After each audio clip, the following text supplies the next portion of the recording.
Rigters, hoofstuk 2.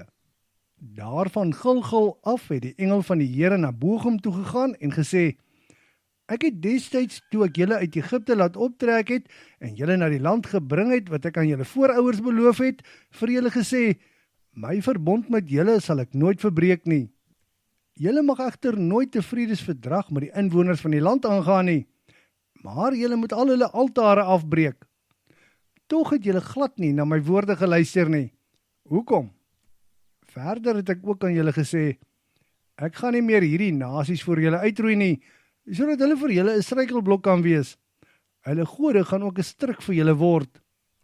Die Israeliete het hardop gehuil toe hulle hierdie woorde van die engel van die Here gehoor het. Daarom het hulle die plek Bochum genoem, wat huilendes beteken. Toe het hulle 'n offer aan die Here gebring. Die volk is deur Joshua huis toe gestuur en die Israeliete het na hulle erfgrond vertrek om dit in te neem. Al die dae van Joshua en ook van die oudstes wat lank na Joshua se afsterwe nog geleef het en ook die groot dade van die Here gesien en beleef het wat hy vir Israel gedoen het, het die volk die Here gedien. Op die hoë ouderdom van 110 jaar het Joshua, die seun van Nun en dienaar van die Here, gesterf. Hy is op sy erfgrond in Timnat-Serag in die bergwêreld van Efraim, wat net noord van die berg Gehaas geleë is, te ruste gelê. Met tyd het daar die hele geslag uitgesterf en is met hulle voorvaders verenig. Die geslag wat na hulle gekom het nie die Here geken nie. Hulle het ook nie die groot dade beleef wat die Here vir Israel gedoen het nie. Toe het die Israeliete die Baals begin dien, iets wat heeltemal verkeerd was in die oë van die Here. Hulle het agter die gode van die volke rondom hulle begin aanloop en die rug gedraai op die Here, die God van hulle voorvaders, wat hulle uit Egipte laat optrek het. Hulle het die Baals en die Astartes aanbid en die Here gelos. Toe het die Here baie kwaad geword vir Israel en in die hand van rowers uitgelewer, wat rooftogte op hulle uitgevoer het. Ja, hulle is oorgegee aan hulle vyande rondom hulle en hulle kon nie voor hulle vyande staande bly nie.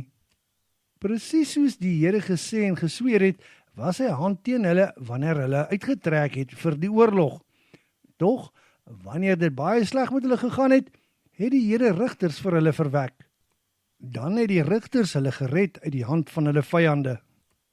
Hulle het egter ook nie na hulle rigters geluister nie en steeds agter vreemde gode aangegaan en hulle aanbid.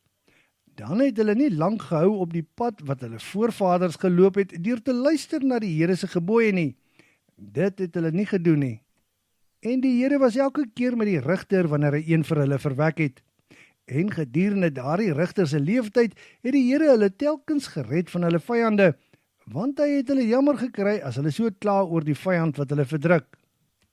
Dan, wanneer die rigter tot sterwe kom, het hulle weer agter vreemde gode aangeloop en erger as hulle voorouers opgetree, deur hulle te dien en te aanbid. Hulle het nie daarmee opgehou nie, maar hardkoppig daarmee aangehou. Dan het die Here weer baie kwaad vir Israel geword en vir hulle gesê: Omdat hierdie nasie weier om na my stem te luister en aanhou om die verbond wat ek met hulle voorouers gemaak het te oortree, sal ek ook nie weer enige van die nasies wat oorgebly het na Joshua se dood verdryf nie.